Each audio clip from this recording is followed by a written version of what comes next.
Shalom, shalom. We're already facing east.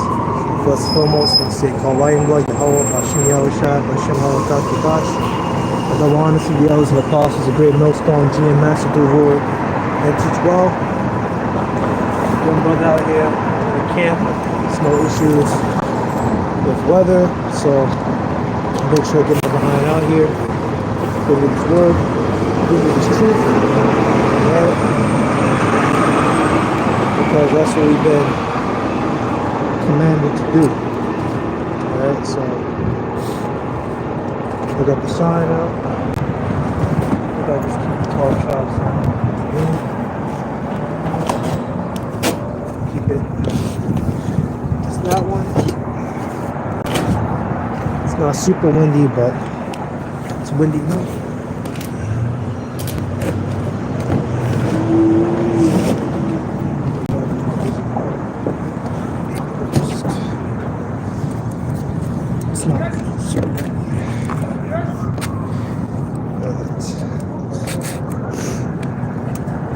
Dump that right out there.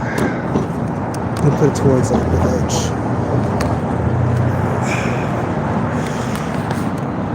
Let's see if we can have a little more comfort here. Okay. Alright, we're all comfortable. We're all good, so I don't have to crank my neck.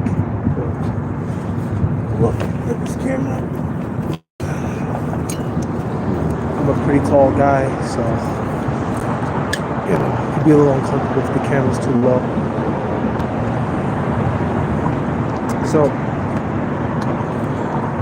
because that's what I feel the Spirit's leading me to. We start off Proverbs, the first chapter. Holy shit, it's happening again. We're going to start off with some basics, going to Proverbs, the first chapter, and then kind of work ourselves around these scriptures, these precepts. I have an article that I'd like to go into today, so we'll get into everything, you know, just one thing at a time. So,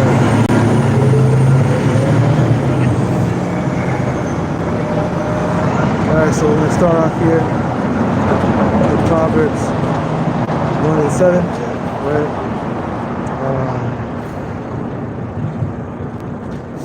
This book of Proverbs, chapter 1, verse 5. A wise man will hear, will increase learning, and a man of understanding shall attain into wise counsels. Absolutely, man. And that's comes with us, man. Who are the wise counsels that we attain, right? Our elders and apostles, those are the men that we follow that order. Right, and our elders and our leaders, you know, of our camp, you know, that's camp affiliated brothers, you know, what do our leaders tell us to do? You gotta come out here every day. Well, yeah, you gotta teach every day, but you know, you camp every week, you know, you show your face, and you come out here and you proclaim this word. You know, don't be scared or, you know, go run away and cry and hide, right? At the end of the day, you know, we have to do this, you know. This world is ruled in the darkness, ruled in the wickedness, and we're that you know, that light. We're the light of the world, you know. So we got to do this. To understand a proverb in the interpretation, the words of the wise, and their dark sayings, right? And of course, you know, no man can teach himself, right? Who do we learn from? We learn from our elders and our leaders before us, you know. Their elders learned before them, and so on and so forth, until this knowledge has trickled down into us, you know. And we brothers in the camp, and then, you know, us other guys that are out here, you know, across the world, you know. It's gotten to the point that not even every brother that's comes out is even a part of GMS, you know. It's gotten to the point where you have guys such as myself, like the Spirit come on them, and they go out there and teach, you know, by themselves. And we figure it out, you know. We're men here, we can figure it out, you know. The fear of the Lord is to be in knowledge, the fruit despise wisdom and instruction. Absolutely, you know, and that's why most of our people, when they come out here and see us, what they do, they laugh, They despise us. They hate us. You know, and we say when we despise something, we find despicable. Right? So we can go down to verse 20. Wisdom crieth without, she uttered her voice in the streets. Right? Wisdom shouts in the streets, and that's what we do, right? We raise up our voice like a trumpet. We can find, I can't remember what this is. It might be, let's see, Isaiah 58. It's the book of Isaiah 58 and 1. Cry aloud, spare not, lift up thy voice like a trumpet, and show my people their transgression, and the house of Jacob their sins. And this has never changed. It's always been about the house of Jacob. It's always been about Israel. It's not about all the nations. Then why would the book of Isaiah even be written? You know, the scripture says, you know, the Lord is not a man that he should lie. So these scriptures don't change. You know, but the fact of the matter is, you know, Matthew 1 and 21, it's always carried over to the New Testament. The order and job of the prophet, the teacher, evangelist, so on and so forth. Like it tells us in Ephesians the 5th chapter, which we're all a little bit of each. We're all evangelists. We all, you know, bring the good news, right, to our people. We tell the other nations that their, you know, their doom is to come. So really, we preach to everyone. You know, we preach salvation to our people, and we preach destruction to everyone else. Right? That's what it is. You know, spare not. These nations, let's look out there.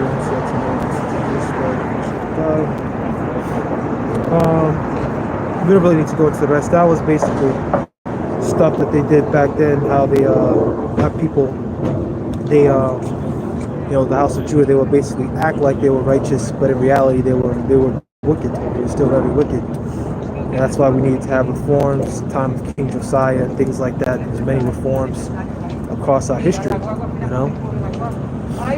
So this is the book of Proverbs 1 and 21. She cried from the chief place of conquest, the opening of the gates of the city. She uttered the word, saying, right now, a lot of silly, simple people always like to make wisdom out to be some sort of like god or a false idol, and they'll say that, oh, that's Shekinah or this and that, or oh, wisdom is another god. And you're like, no, dude, no.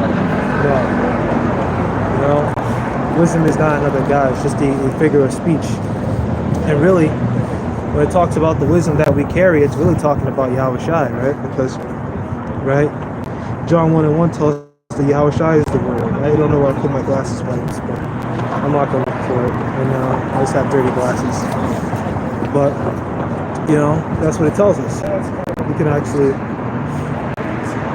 well, we probably don't have to get into it, but we get to one that's famous, that everyone butchers. Yeah, literally everyone gets wrong all the time. Let's look at John chapter 3. Yeah, let's look at John chapter 3 and 14. And as Moses lifted up the serpent in the wilderness, even so must the Son of Man be lifted up. This sort of reform shall not perish by the eternal life. Right? For what? For giving us new bodies, right? It's a twinkling of an eye. How should be changed? You know? That's what that whole thing is all about. You know, it's not talking about anything else than, you know, what we've always been going into. Right? We can read that again. And as Moses lifted the serpent in the wilderness, right? In the desert, right? Who is the serpent? And the brazen serpent lifted up to help, right? The nation Israel. Right? Even so, the Son of Man, which is in heaven, right? And he's lifted up once again to who? Nation Israel, you know, so-called blacks, Hispanics, Native Americans, you know, go down the list, you know, Negroes, Indians, Hatians, Dominicans, Panamanians, Guatemalans, you know, Puerto Ricans, Cubans, North American Indians, and so on and so forth, right? Our people.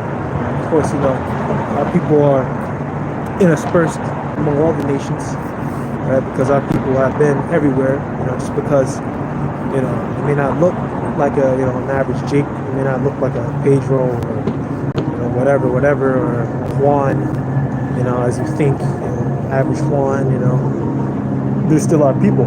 They may look like an Elamite, they may look like a, you know, Japanese, but what's really interesting is even with that case, with those cases, you can kind of always tell they look a little bit different than their brethren. I mean, it's not always like that. Sometimes the breeding can be so deep that it look just like them, but sometimes you could kind of tell, like even with like the Irish and stuff like that, they look a little different. You can kind of tell. That's why they kind of shunned even nowadays. Well, not nowadays, but they used to be shunned, by majority society. We can go into a few more precepts pertaining to this topic. Go to Isaiah 30 and 20. Book of Isaiah chapter 30, verse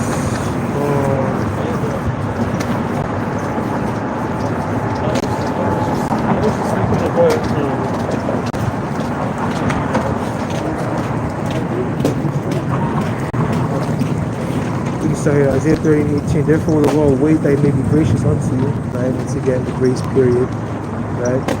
And therefore will he be exalted, that he may have mercy upon you, for he is a God of judgment. Blessed are all they that wait for him. I'm gonna keep this one in mind. This is a beautiful precept right here. I'll mark it down, but yeah, I'll mark that. I have highlights that I like to use. I'll mark that down. Hopefully I can remember the word. And then I'll just mark that down in my actual physical notepad when I get, my physical scriptures when I get home. I should have brought them out. The wind isn't terrible, it's doable. I'm not like super cold. I don't even really need the gloves right now. Maybe like 30-40 minutes in, I'll probably need them. But I'll survive. Right? For the people shall dwell in Zion and Jerusalem, thou shalt weep no more, and you'll be very gracious. The verse that cry, and you shall hear it, and will answer. And the Lord give you the bread of adversity and the water of affliction, yet shall not thy teachers be removed to a corner anymore, but the eye shall see thy teachers, right? And now this is jumping back in time, because you know that once the new covenant is set, we won't have to teach each other. Right now we do have to teach each other. I mean, we still teach each other to this day. We still have to learn from our elders, from our teachers, onward and onward and onward to this day. The job of a teacher, doesn't end because you know a few scriptures. You still got to learn. You still got to always meditate, and self-reflect and continue to grow. It's like any other thing, really. Any other martial art or any sort of thing, you always got to constantly check back with yourself and always continue to develop. And elders do that. They always, continue to grow, continue to go into different things. To this day, they still learn things new. They still bring things up. So, right? Isaiah 30 and 20. And the Lord give you the bread of adversity and the water of affliction. It shall not thy teachers be moved to a corner anymore, but the eye shall see thy teachers. Exactly. So, it was always in us. Desire to teach, but it was turned off. That spirit was turned off for a time. It just had to be turned on in these times, right? And of course, that spirit being activated within brothers took, different times for different people. Some brothers been in here, since like the 90s. Some brothers been in here since like, recently. Other brothers been in here. It's just not coming in. So it takes time. Right? And then Issachar will walk behind you saying, this is the way, walk ye in it. When you turn to the right hand, when you turn to the left. Alright, so what is that? That's Yahushua himself dealing with you, man. Supping with you. And letting you know that this is the way. You could actually feel it too. When I first learned it, it felt like I hit gold. It was like a certain feeling of like, almost like anxiety almost. When you find this truth. I was almost a little anxious. I was like, whoa, wait, what did I just find? Unlike anything else. So, with that done, I like to always talk about that. we've been called to be out here. You know, let's see here. We can actually, never mind. I actually want to go into that same precept again, the one that I always like. Gross darkness to people. Yeah. So this is the book of Isaiah 60. Arise, shine, for thy light is come, and the glory of the Lord is risen upon thee. Right? Which that's how we know we have a different spirit than everyone else. Everyone kind of looks at us kind of differently. Right? Why? Because we have the truth. For behold, the darkness shall cover the earth, and gross darkness to people.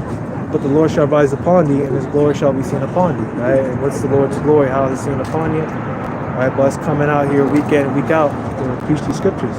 You know, no one does anything week in, week out. You know, no one does anything every day. You know, people have no discipline. Most people, they just do something, whatever.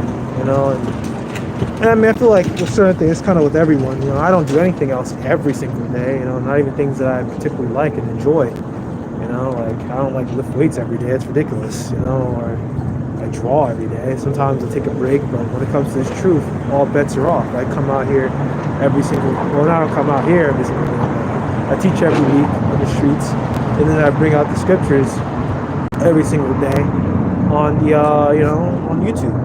And I bring it out, and that keeps you in the spirit, because, you know, think about it, you know, if you, that actually helps you meditate in the scriptures more by doing your videos every single day, always keep you in that spirit. So honestly, it was more of a help. It's honestly been a help to me than a burden. I mean, sometimes it can be a little rough, you know, it's not easy. You know, some days I just want to, you know, read and then go take a nap and go to bed. It's like, no, man, you know, you have a long day, but it's like, all right, now let's get these videos out. Let's get a video out. Let's start talking about this. You know, and that'll, you know, build you up. You know, and it makes everything else, you know, other things, you know, a cakewalk. You know, like going to work every day or other stuff every day. It makes it a cakewalk. You know, but at the end of the day, you know, the truth always comes first. You know, I'm not gonna take a job that's gonna, you know, take all of my time away from the truth so that I can't do videos or something. It's kind of stupid, right? You know, let's see here. Sleep.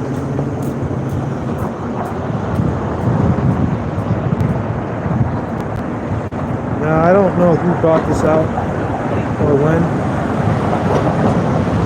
I don't know if the Apostle Todd brought this out recently, but I think I was watching an old video on Daily Motion. And he was, he called them, I don't know which of the elders and apostles said it. They called them the TRUE Israelites or something. But basically, these other camps are asleep. So, you know, I want to bring this out. This book of 1 Thessalonians. Damn, actually, I might start at the top. For the time, the seasons, brethren, you have no need that I write unto you. For yourselves know perfectly that the day of the Lord so cometh as a thief in the night. Exactly, because the day of the Lord will come when a time when, you know, most of the people aren't going to be expecting it. You know? Hey, I'm not recording you, man. I'm recording myself, buddy. Yeah, how's it going? Yeah, I'm not recording you, trust me. I wouldn't do that.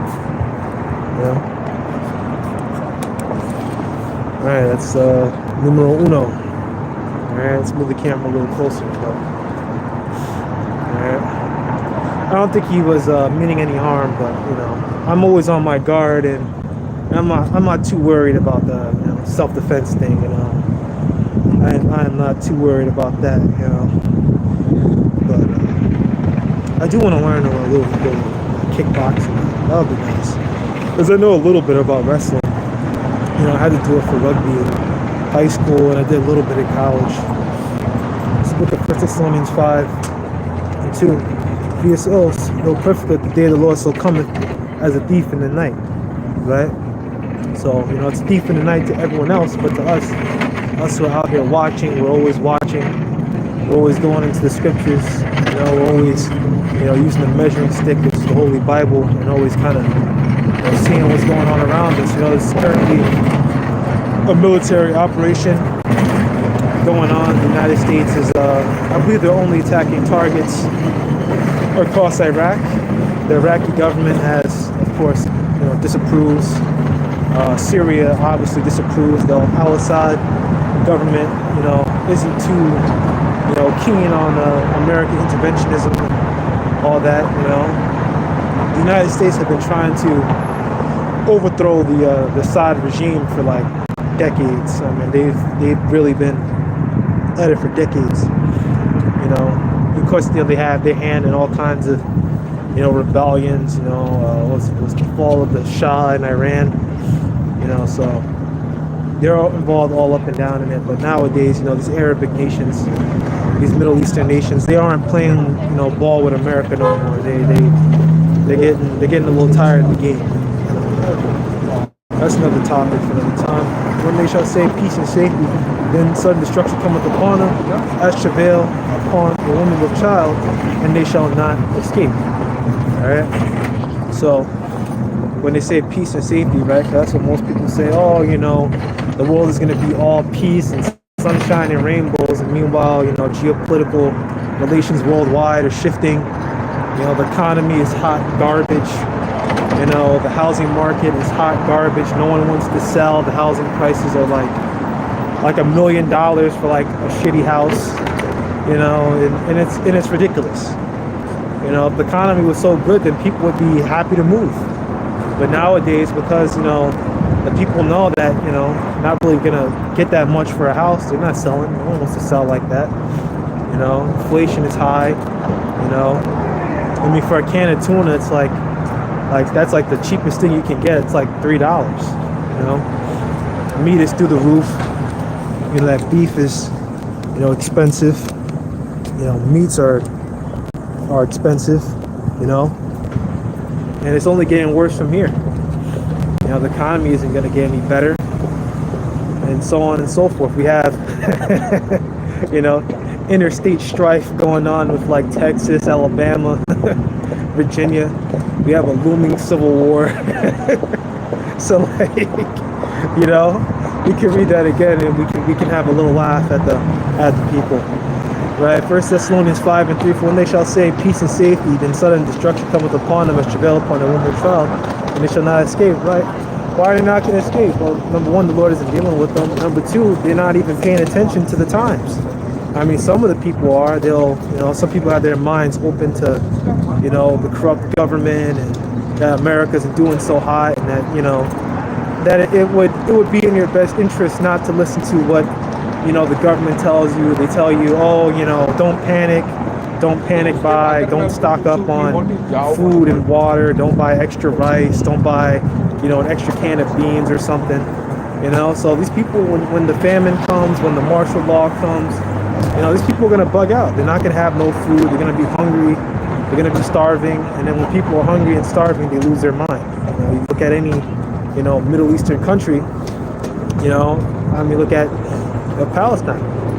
They're eating I think they're eating dirt now at this point. They're like, I'm pretty sure they're eating dirt. Our people, they got judged. They're eating, duty burgers, 80. So our people are, what it is, right?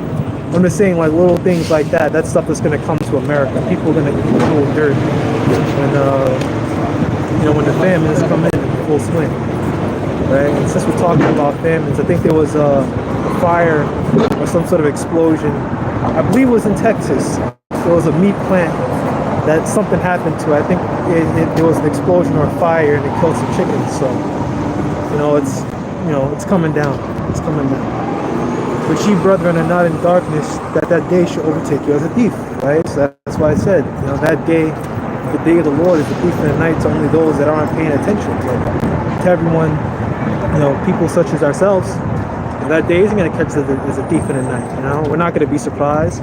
When I look in the news, honestly, I'm just like, oh boy, because I'm not surprised by it. I'm not bugging out by the news, because I already knew this stuff was coming. I knew that there was going to be more wars. I knew that there was going to be more wars in the Middle East, right? And how do we know this, right? Because the scriptures tell us that.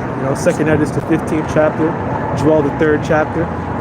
So what are we going to bug out about, right? And remember, Yahushua told us in Matthew 24, with that day, you guys probably smoke right in my face, but We step over here and let that shit hair out. But you know, that see, be not troubled, right? For those are the beginning of sorrows. Right? So don't be troubled by, wars and turmoil, famines, diseases. Like, oh my gosh, like, what do you have to worry about, man? Like, what do you really have to worry about?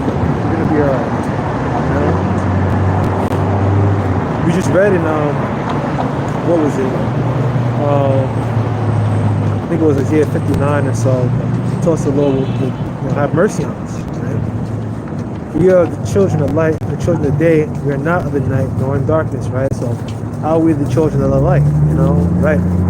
Yahushua said, "You are the light of the world," right? And that goes into different things. Number one, we have the light, which is the wisdom. But also on another level, light is represents awareness, seeing. We're the people who are aware. We're aware in a complete level. No one else, not these alternative news guys or anyone else out here has the level of awareness that we do. Of course, through the Holy Spirit. No one else has it. These other guys that are in alternative news space, they'll give you certain things to tell us that yes, there's going to be a collapse. But these guys are trying to actively save and preserve today's society. We're the different. We're hastening the coming. We're hastening. We're saying, please let it come faster. We rejoice in the destruction of this system. Why? Because this system has oppressed us.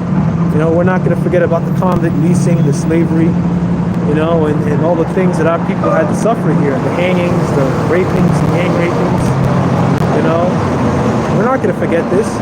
And the travesties that still go on to our people, with our brothers in the Northern Kingdom, brothers and sisters in the Northern Kingdom, even though they don't know it, you don't know who they are. But, even when they come over here, they go through all kinds of trouble. Our people are catching trench foot. You got all types of criminal organizations, coming here and snatching our people up when they try to get over here. So our people are still going through it. To this day, even when they, doing crime and stuff like that, coming here illegally, they still get to go through struggle. Our people never get a pass. We're still going through it. Human trafficking and everything. Verse 7. Therefore, let us not sleep as do others, but let us watch and be sober. Alright? So, yeah, let's not sleep as do others, but let's watch and be sober, right? It doesn't mean to be sober-minded. It doesn't mean, that you can't drink. Of course you can drink, Our Messiah drank alcohol. But, be sober-minded, meaning don't be drunken with the philosophies of this world. They're drunken, but not with strong drink. So don't be drunken with, following all these, other doctrines and stuff like that. Esau can be saved. All the other nations can be saved. Believing that, the mark of the beast doesn't exist, or thinking that it's sin, or that's a can of applesauce, or whatever you guys out here be saying, about the mark of the beast. Billion and one answers that these other camps come out with, except for what it actually is. It is literally the internet of bodies. This is like, just looking at it from a timeline perspective, everything's pointing towards martial law. Everything's pointing towards the end. This is like when you're playing a video game and you're reaching like the climax of the game and you're reaching like the late game. That's literally what we're going through right now. Like, you can kind of see everything starting to pile up and come down. Like I just mentioned all the stuff, martial law coming in.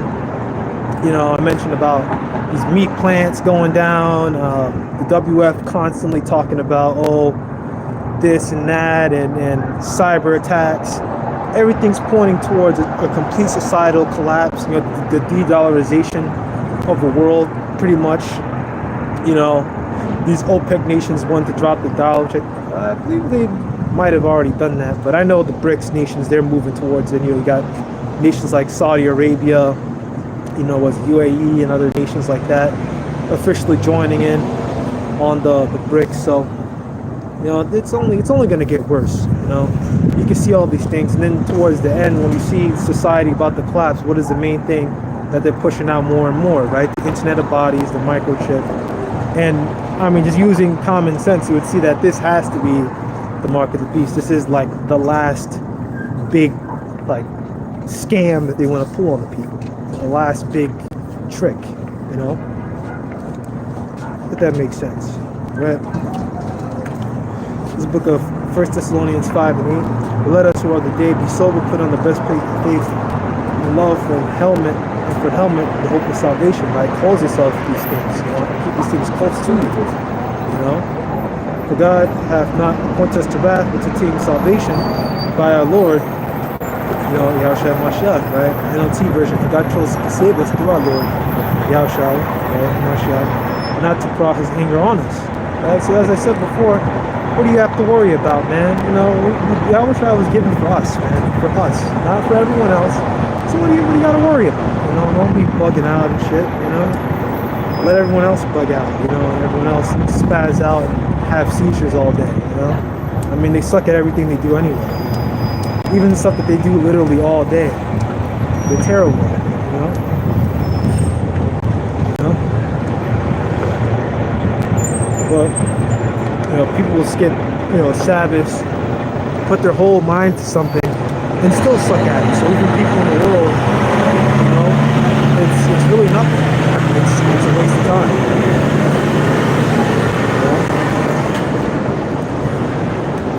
So we could go into an article.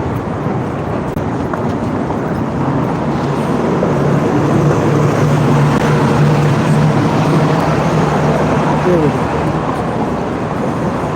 So I was skimming through this yesterday. You know, I was looking for different articles and things. I knew I wanted to talk about the news.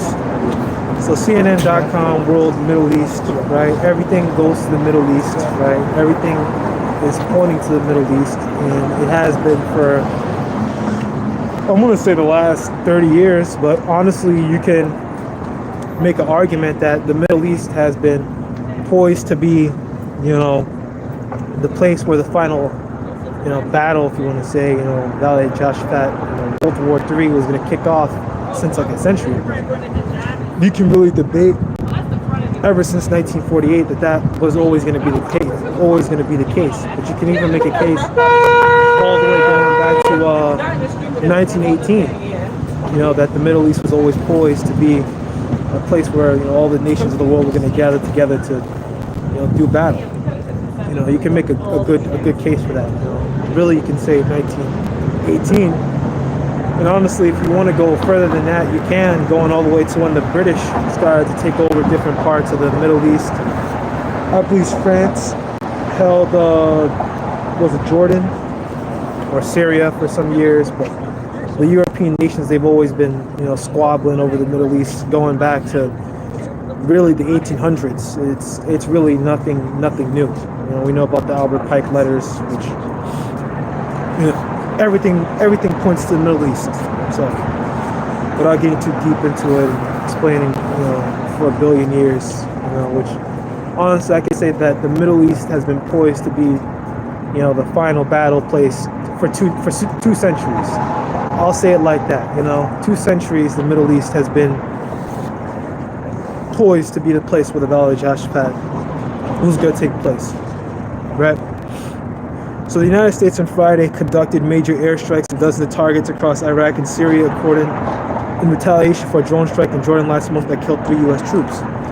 Now that's the official story, but you know, I've been watching different guys, like I like a lot of like Scott Ritter and stuff like that. I know like Alex Jones talked on it. You know, that there's no, oh dude, someone's geeking in the corner over there. What the fuck? Someone's fucking screaming. It's getting raped.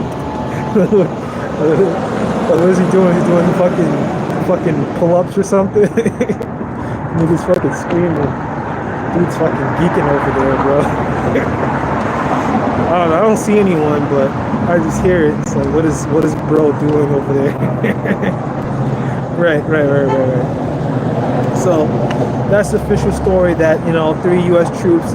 When you look at the photos of the 3 U.S. troops that died, they're all so-called Negroes. They're all blacks. So I was thinking when I first saw it, I was like, do they have like a drone that seeks out only black people? Because like, how come the 3 people that died are all black? Like, do they have like like a nigga seeking missile, a nigga seeking drone. Oh man, but that was really to show us, tell our people that our people really shouldn't be in no military. Our people all involved in the army and shit. Even my stepfather, he was around, I think, in the Gulf War. He was was the fucking battery squad. Complete waste of time. But he's a sellout, man. He used to not like the government, but nowadays it's just like, oh yeah, now I appreciate it. It's like, come on, man. He went there for no reason, man. No reason. Because at the end of the day, they still don't like us. And they still hate us. So what's the point of joining that man's military? What does that say? To hear, to see. Shalom. Hey, shalom, brother. Shalom. Yeah, right. So what triggered the strikes? And to go back to this article again. So,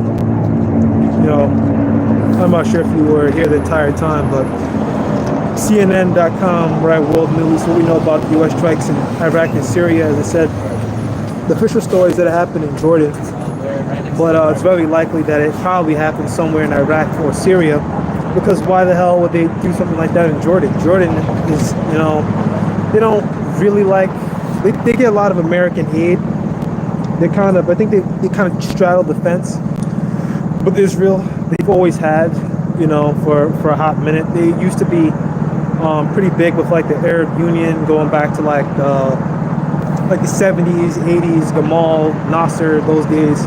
The days of Pan-Arabism, which is obviously still around, but they kind of splintered up, and now the Arab nations are coming back together because World War III needs to happen.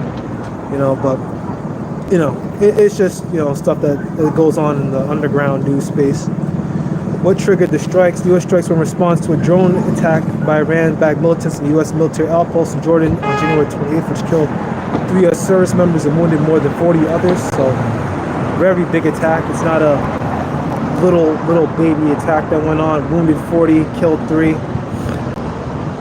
The 3 that died were all Jakes. But as I said, I was laughing. I was like, they got niggas seeking drones over there. like they made drones that kill niggas. Honestly, I want to see the other 40 wounded. If the other 40 wounded are all also Jakes, I'm gonna fucking laugh my ass off.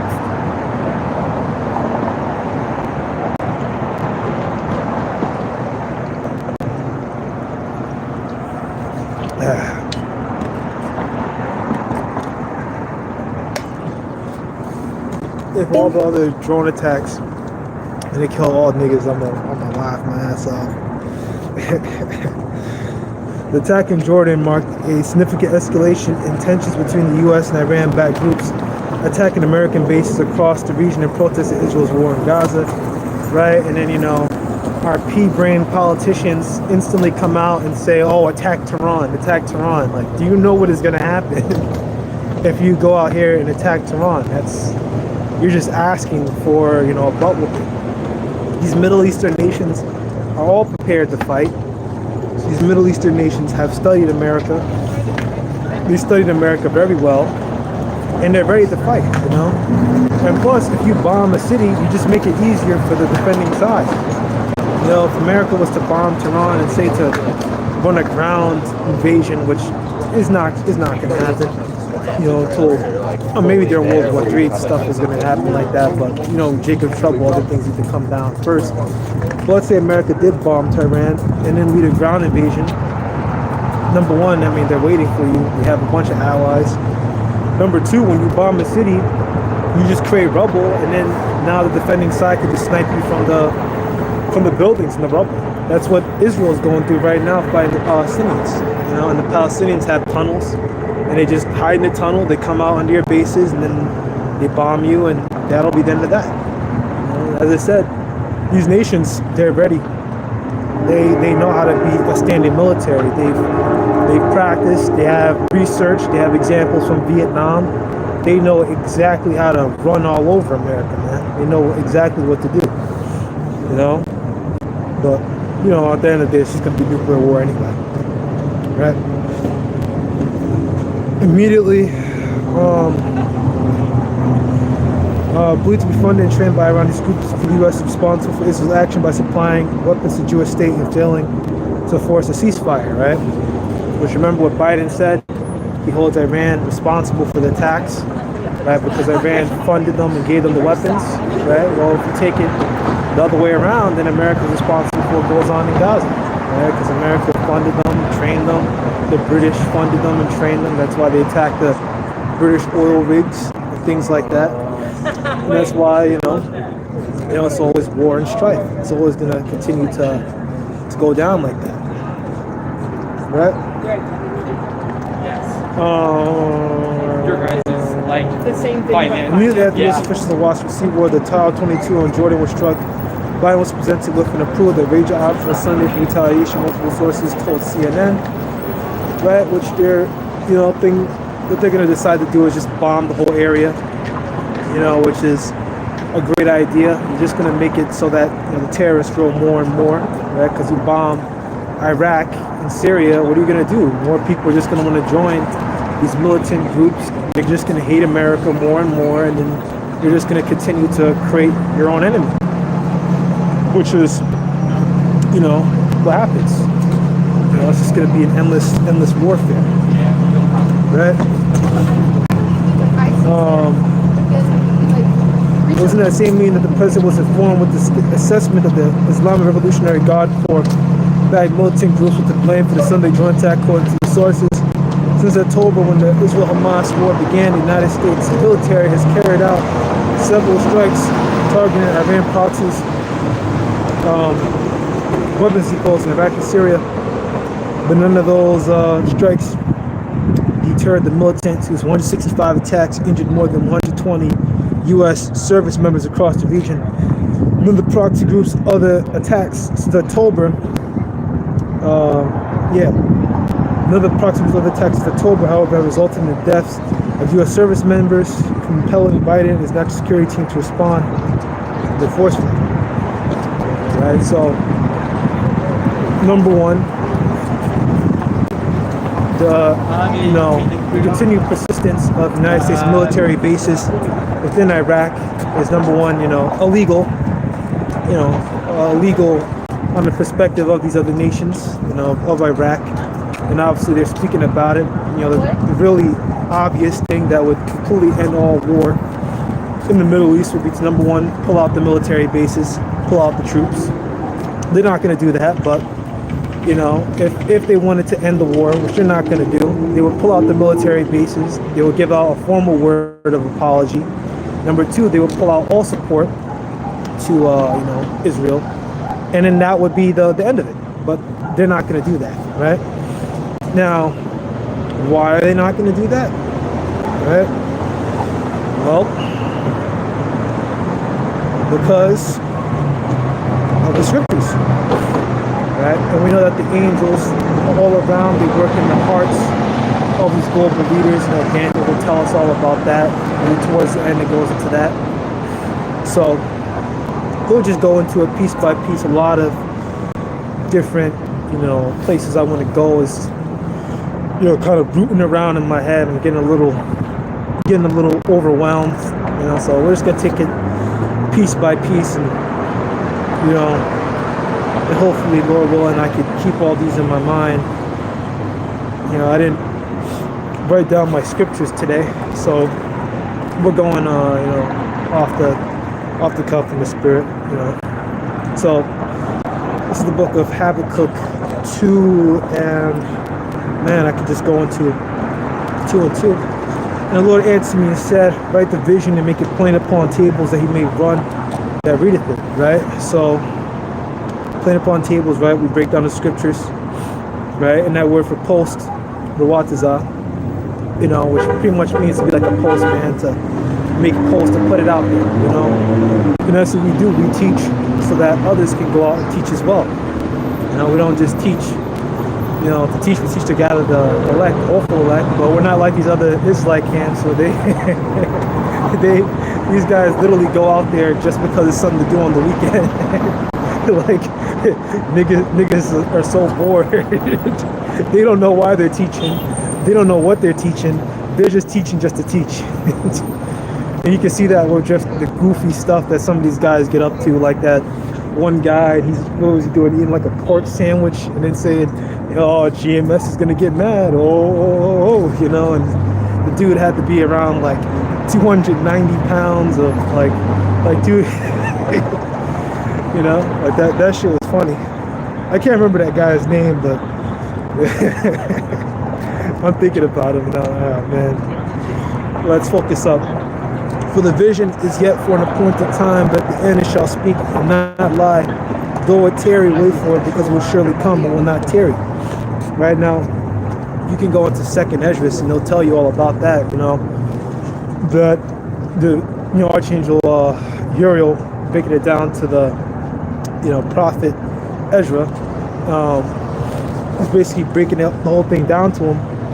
But basically, what he said is that the fire has already come, but now, all that's left is the smoke.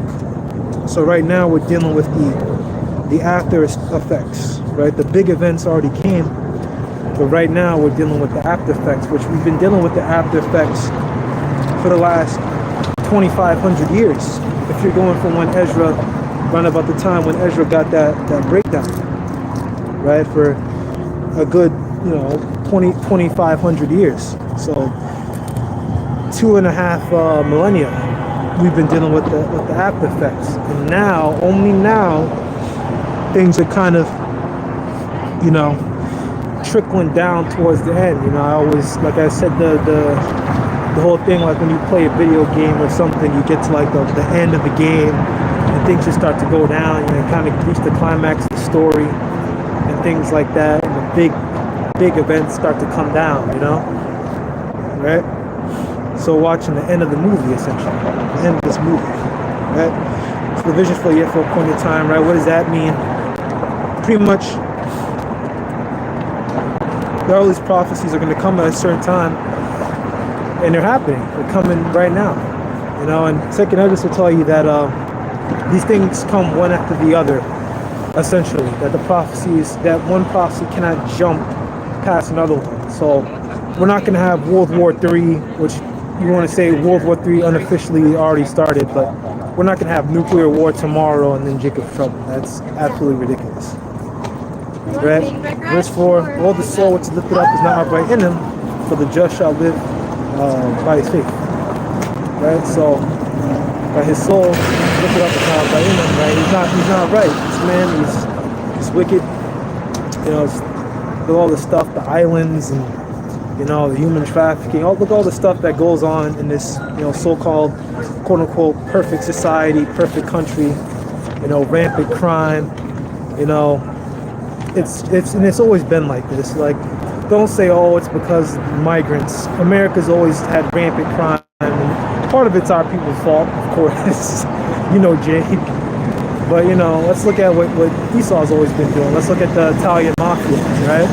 The Italian mafia is not even Italian. The Italian mafia is Jewish. It's been Amalekite mafia for like the longest time. Dutch Schultz, I think Meyer Lansky, those mafia guys, pushing rampant prostitution in this place. They were all Amalekites, man. Right? Verse 5, yea, also because he transgressed by wine, he's a proud man, never keepeth at home, the large desire is hell, and his death cannot be satisfied. But he got unto him all nations, and heaped unto him all people, right? Transgressed by wine, his philosophies, right? Proud man, right? How is he proud? I mean, look at all the statues and things they have of the leaders, and they're always big on these, big monuments. They make the monuments to themselves. When we have our monuments are based around things in history and about our people as a whole, right? Remember the 12 stones and things like that, and our monuments that we have, our landmarks, they really mean something, The monuments that this man have is just a big pointy rock, and that's a monument, the obelisks and stuff like that. It's at the end of the day, it's just a pointy rock, and it means nothing, but our landmarks that we have in the scriptures, they're really substantial. They really mean something. Our temple, really, meant something, which nowadays they got a bunch of, who's in there, and, they're in that land, and all they do is bang their head against the wall, and I don't even, that's some garbage that came out, later on, that they came up with. I think was it Herod who made that, but our people aren't supposed to be doing stuff like that, and it's really goes back to some heathen stuff. I remember the elders wrote that whole thing down, wrote banging their head against the wall and shit like that. Those are the silly stuff that they do, right? The mohels and stuff like that, right? Right, who largely desires hell is death. Right, now they keep that home, that part, right? What does that mean, right? The whole, was it 713 military bases they have abroad across these different nations, right? Because that's what they do. They come into your nation, they bring war. They'll occupy your oil fields. Right? What are they doing in Syria? They're occupying the hydrocarbon fields in Syria, right? Pretty much trying to starve out the Syrian people, which is why the situation in Syria is never going to be good. Al-Assad will always hate, America, right? Because, as already went in before, America's been trying to, destroy the Al-Assad regime for like a really long time. And it's not happening. That Assad family, they fought good and hard to get that role in Syria, They fought long and hard to get up there. They're not taking them down. Right? God's desire is hell, and his death cannot be satisfied, but gather him to all nations, and heap him unto all people, right? So he says hell, and his death cannot be satisfied, right? Hell, right? Which is word for hell, I believe in this one is Sheol. Yeah, shut a wall, right? There's some people say, oh, this is hell. No, man. So if hell is underneath the earth, that means I can dig there. So you mean to tell me there's a void in an alternate dimension underneath the earth? So you mean to tell me like I can just get a drill? So why hasn't people done that? Why hasn't anyone decided to just drill underground and just keep drilling, and then you'll reach hell? So is it beneath sea level? So could you go to the bottom of the ocean, and if you go down all the way down and dig far enough, you'll reach hell? This is madness. This is stupid, And the one that I go to a bunch of times, I think it's Joel the 3rd chapter. We know that one, right? There the wicked cease from trouble. So if hell is his place, so why is the wicked going there and then the righteous going there? Why? If there's an alternate place for the wicked? Because everyone goes to the same place. The wicked, they die, they go to the spirit world. The righteous, they die, they go to the spirit world. Everyone goes to the exact same place. Now certain things are reserved for the righteous, right? Like, Revelation either 15 and 16 tell us that, that brothers out there that will pass on and they go to the spirit world, they'll cry before the Heavenly Father, how long, will these, will our blood remain unavenged on earth, right? And we know that, at the call in the last trumpet, then, basically the dead shall rise again, right? Which is our people. Our brothers that already passed on, they'll come back in a new bodies, they'll be on the fathership, and they'll, behold the destruction of this place and rejoice, and other brothers will get saved up and beamed up, and we'll just, enjoy the view, essentially, right? And we can just go back to this, right? Yeah. Lars desires hell, and his death cannot be satisfied, right? Because, hell, the grave, no matter how many, dead die every day, they all get buried, or, nowadays they get cremated for the most part. But the ground never has a limit to the amount of bodies that goes into it, because it's a perfect system that the Lord set up, right? Because, the bodies, they go into the earth, and they don't just, like, stay there forever. You have different, organisms underneath the ground that, absorb the nutrients of the body, and different, like, things that'll, take up the skin and eat up the skin, and, stuff like that. And that's why at the end of the day, you just see bones, and after a while, the bones too would decay, and then there'd just be like powder and shit, and it'll just be nothing. And that's just a cycle of life and death. It's a perfect system. But once we get the new bodies, we'll be exempt from that system, right? We got some more nations, people, some more people, right? Because the melting pot, which is this country, and all these Israelite nations do that. Rationalities take up the parable against him, the taunting proverb against him, say, woe to him that increases that which is not his. How long? And to him that laid himself with big play, right? And that's the prophet Habakkuk himself speaking. How long? How long are we going to deal with this man taking that which is not his? Him, going, as I said before, with Syria, he occupies the hydrocarbon fields. For the longest time in Iraq, I remember they were all up and down the poppy fields and stuff like that, And that's what our people do, Well, not what our people, what the Americans do. Not our people, that's the tongue. But they'll occupy these different oil fields and things like that, right? Now, the second thing I want to talk about, right, these 10 horns, which honestly, I can honestly just go into Revelation 16th chapter because that will be a little bit faster, and you can read a couple of these scriptures, right? And this is just the tip, it's just the tip of the things that you could bring out. Obviously, you got things like Ezekiel 38, the shifting world order, moving towards a Western more world order, which it's been like that for, I want to say like about the last,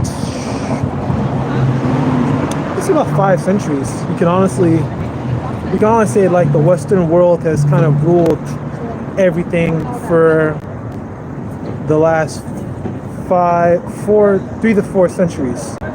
You can really say, the British kind of rising up and becoming the big player on the global stage, which, there's so many scriptures that goes into that, The beast shall be, he's the 8th, but he shall come out of the 7, right? Because he came out of Britain. America came out of Britain, as a colony. And then they became their own thing, which that was all planned anyway.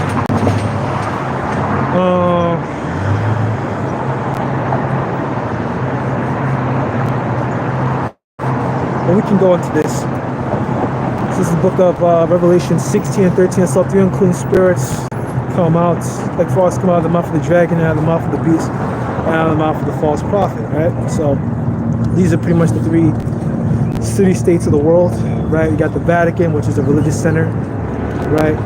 You have the Pentagon, which is the military center for obvious reasons, right? Whenever you see anything going on with the military or whatever, it's always the Pentagon this, obviously super, high tech, right? And stuff like that. And then this is the Vatican, and then you got London, which is the financial center, which they say in private, like these big bankers, they meet up in like London and they basically talk about, the prices of, different stocks and stuff that they want to do. And they basically set the precedent for how the, stock market is going to go down.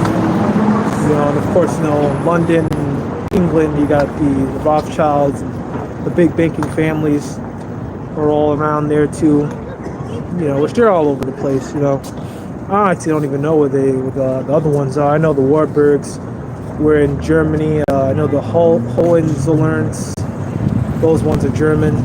The DuPonts, the Gettys, right? Big banking families, everywhere.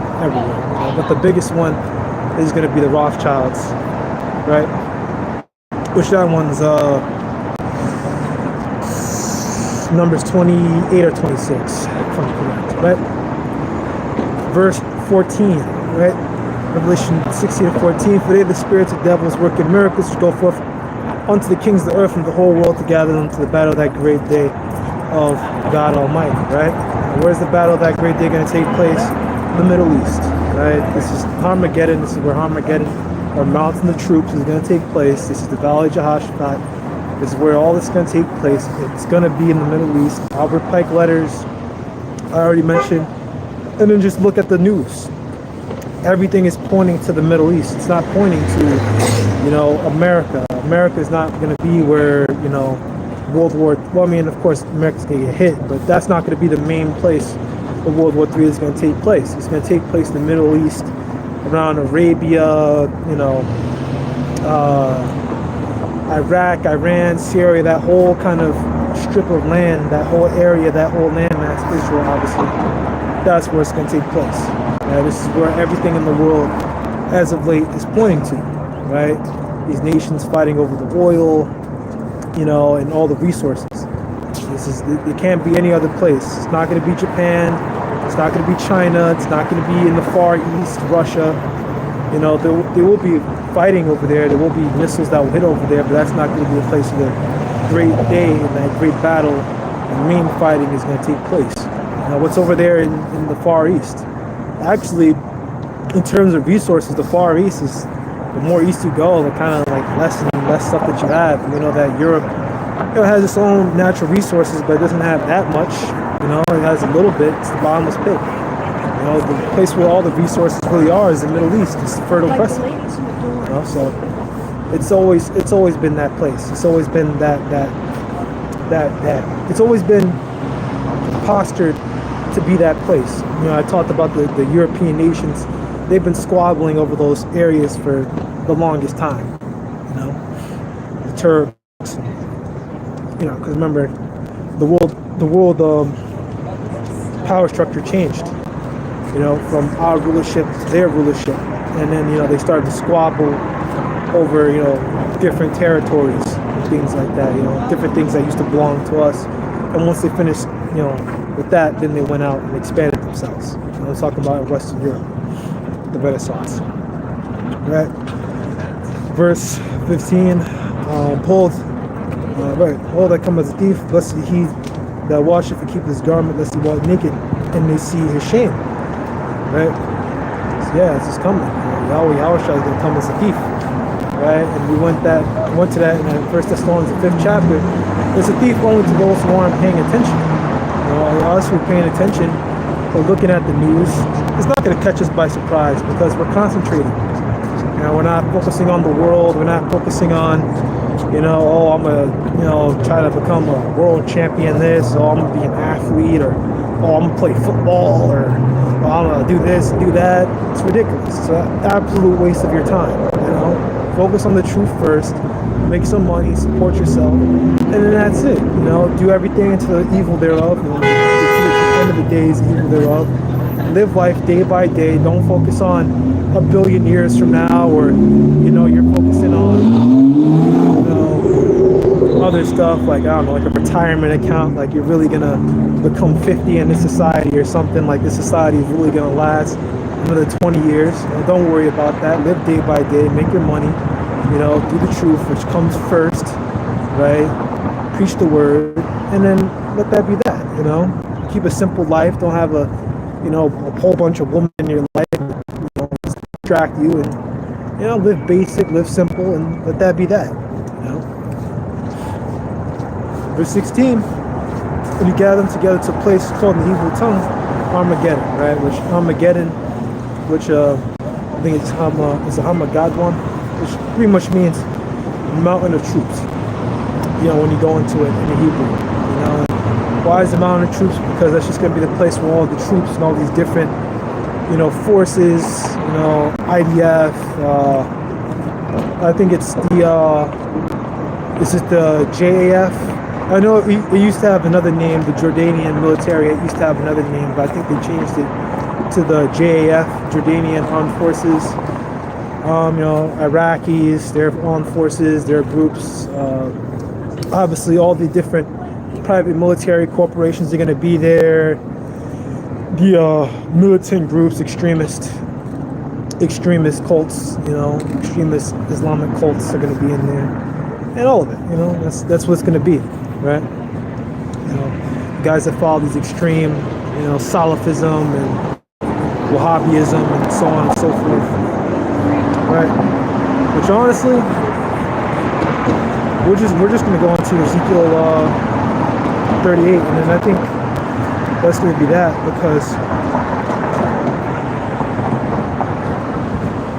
that's going to be, you know, the end. You know, just so we jump ahead and talk about what's really going to be the end. But I don't really want to go into all this. I really want to just talk about, you know, Russia and Russia's allies.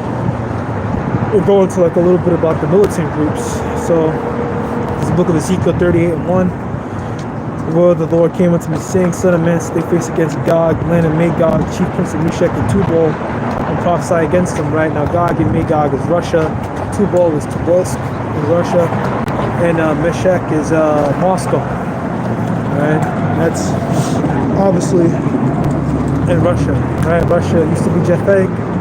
Edomites came down there, kicked the living dog shit out of the Japhites, and then that was the end of that. You know, they did them so dirty, you don't even hear about them anymore, man.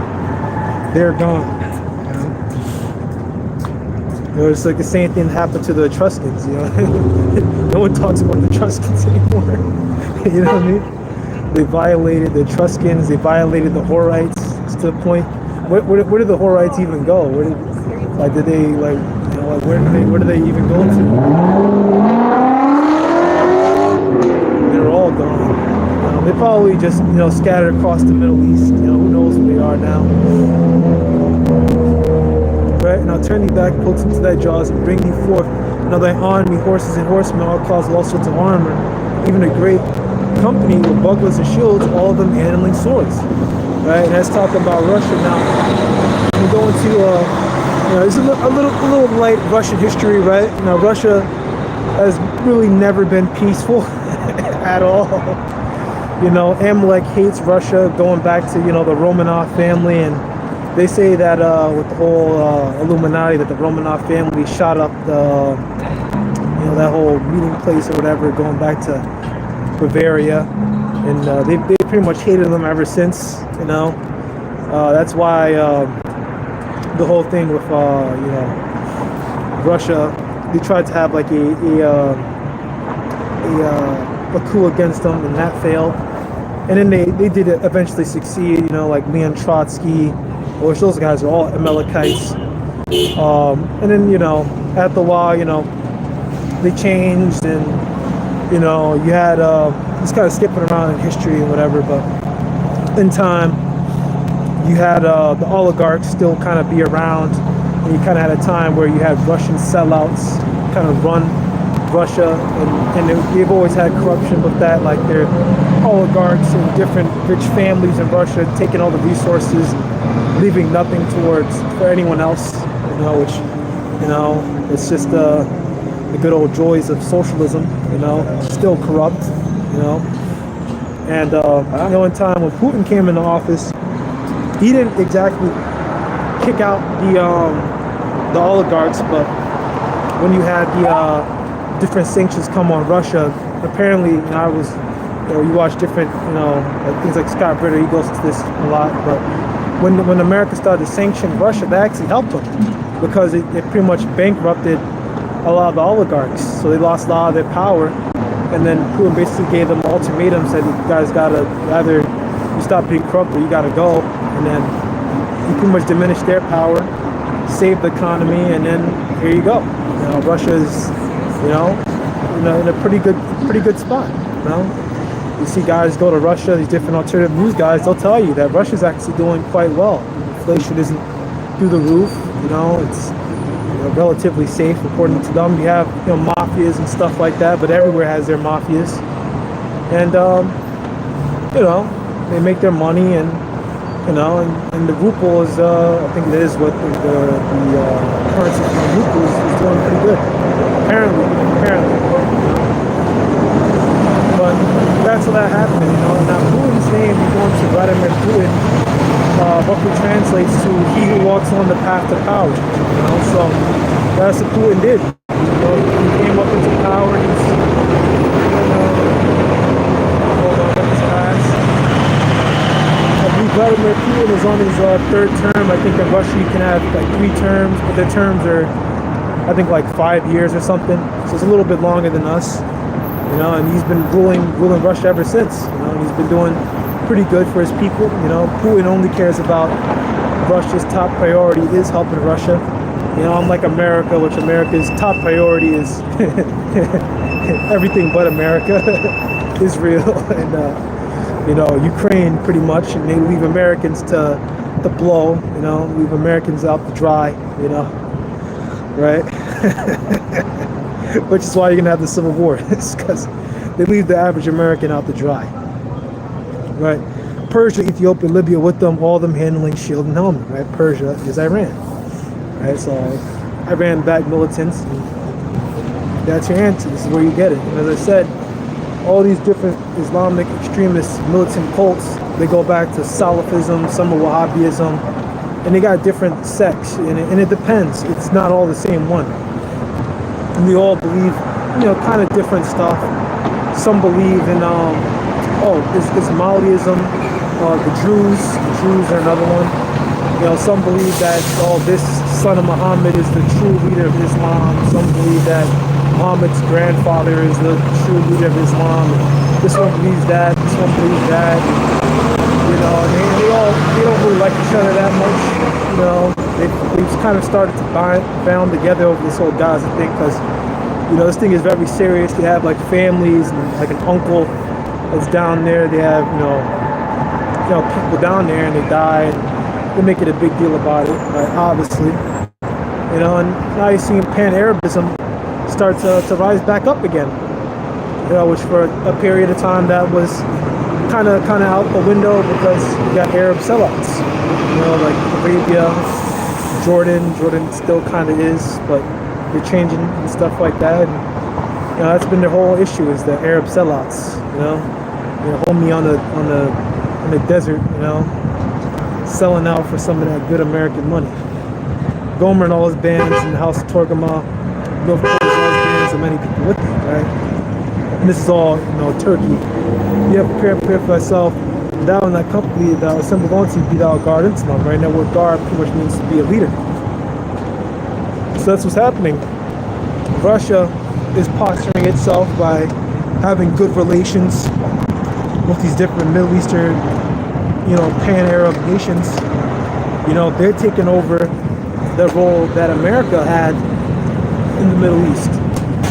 Everyone remembers the days of Kissinger and, the days of, the guys that came after him. America would go on these great big Middle Eastern tours, go around to these different nations, meet up with, the Saudis, and go to a different nation to meet up with this leader and this foreign leader. Nowadays, that stuff is gone. They don't even want to talk to them like that. And all these Pan-Arab leaders are just, they're hard line. But at the end of the day, you Ishmaelites are all being deceived by your leaders because at the end of the day, when you go into like the history of like the Middle East, Arabic leaders will pretty much say whatever they have to get their people, to like them. Because with them, Ishmael should be a wild man. They have a history of killing their leaders, and brutalizing them. So those Arabic leaders they'll say just about whatever they have to keep themselves in the power. Remember, any sort of world leader, any sort of government leader, any sort of captain, general, their top priority is to keep themselves in power. Their top priority is not the people. The leaders are not about the people. The leaders are about protecting themselves and their own power. The last thing that any sort of government leader wants is to lose power, right?